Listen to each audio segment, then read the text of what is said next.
పితా పుత్ర పవిత్రాత్మ నామమున ఆమెన్. శుభోదయం. ఈరోజు దేవుని వాగ్దానము.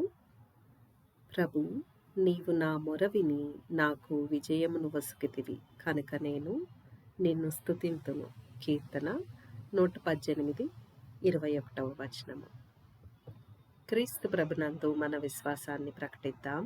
యేసువా, మీ మరణమును ప్రకటించడము, మీ ఉత్థానమును చాటుదము, మీరు మరలా వచ్చు వరకు వేచియుందుము. త్రిత్వేక సర్వేశ్వరుడు మనకు చేసిన సకల మేలులకు వారికి వందనములు అర్పిద్దాం. తండ్రి దేవా, మీకే స్తుతిగన మహిమ. యేసుదేవా, మీకే స్తుతిగన మహిమ.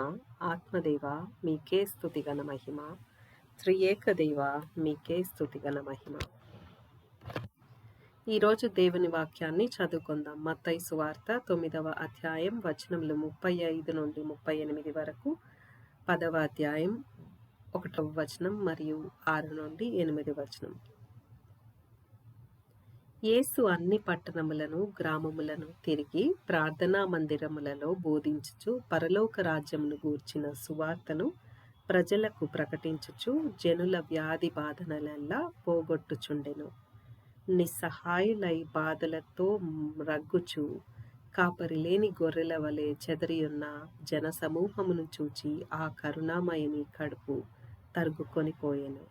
అప్పుడు యేసు తన శిష్యులతో, పంట మిక్కుటము కానీ కోతగాండ్రు తక్కువ, కావున పంటను సేకరించుటకు కావలసిన కోతగాండ్రను పంపవలసినదని పంట యజమానునికి మనవి చేయుడు అని పలికెను. యేసు తన 12 శిష్యులను చెంతకు పిలిచి, దుష్ట ఆత్మలను పారద్రోలుటకు, సకల వ్యాధి బాధలను పోగొట్టుటకు వారికి అధికారం ఇచ్చెను. కానీ చెదరిపోయిన గొర్రెల వల్లే నున్న ఇశ్రాయేలు ప్రజల యొద్దకు వెళ్ళి, పరలోక రాజ్యము సమీపించినదనియు ప్రకటింపుడు. వ్యాధిగ్రస్తులను స్వస్థపరచుడు, మరణించిన వారిని జీవముతో లేపుడు, కుష్ఠరోగులను శుద్ధులను కావింపుడు, దయ్యములను వెడలగొట్టుడు. మీరు ఉచితముగా పొందితిరి, ఉచితముగానే వసగుడు. ఇది క్రీస్తు సువిశేషము. క్రీస్తువా, మీకు స్తుతి కలుగునుగాక. ఈరోజు సువిశేష పఠనాన్ని ధ్యానిద్దాం. క్రీస్తు ప్రభువు చెప్తూ ఉన్నారు,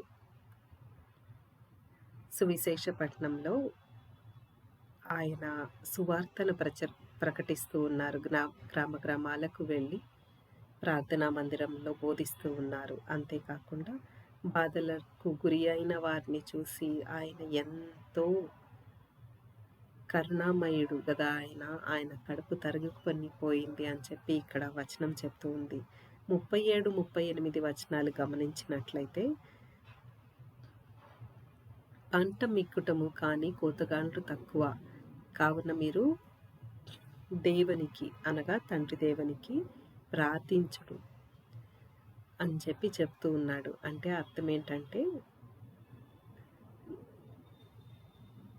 దేవుని సువార్త ప్రకటించటానికి కోతగాండ్ల వంటి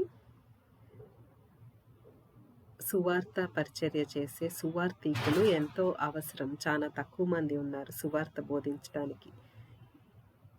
ప్రపంచ నలుమూలలా సువార్త వెళ్ళాలి కాబట్టి చాలా తక్కువ మంది సువార్థికులు ఉన్నారు అని చెప్పి దాని కొరకు సువార్థికులను పంపమని ప్రార్థింపవలసిందిగా చెప్తూ ఉన్నాడు క్రీస్తు ప్రభు. అప్పుడే కదా ఆయన పరిచర్య తర్వాత 12 శిష్యులని అభిషేకించారు. వాళ్లే కదా మొదటి సువార్థికులు. ఆ తర్వాత ఇప్పుడు గమనించినట్లయితే వరల్డ్ వైడ్ ఎంతమంది సువార్థికులు అయ్యారు. మరి అప్పుడు ప్రార్థనలే ఇప్పుడు ఇంతమంది సువార్థికులను లేవనెత్తింది.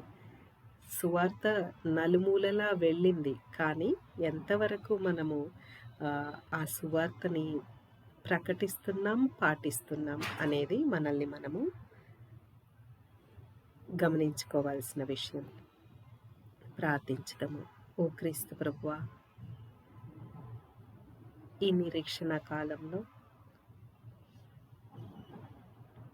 మీ సువార్తను బహుగా నేర్చుకొని, బహుగా ధ్యానించి, చక్కగా పాటించే కృపని మాకు అనుగ్రహించండి అయ్యా. మీరు తిరిగి మరలా వస్తారని ఎదురు చూస్తూ సిద్ధపాటు కలిగి జీవించే బిడ్డలుగా మమ్మల్ని మలచండి, మార్చండి ప్రభువా. మమ్మల్ని శుద్ధీకరించి, నూతనీకరించి,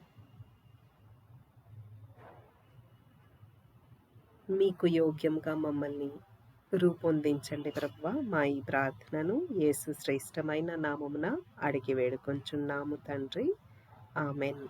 మరియమ్మ గారి నిష్కలంక హృదయమా, మా కొరకు ప్రార్థించండి.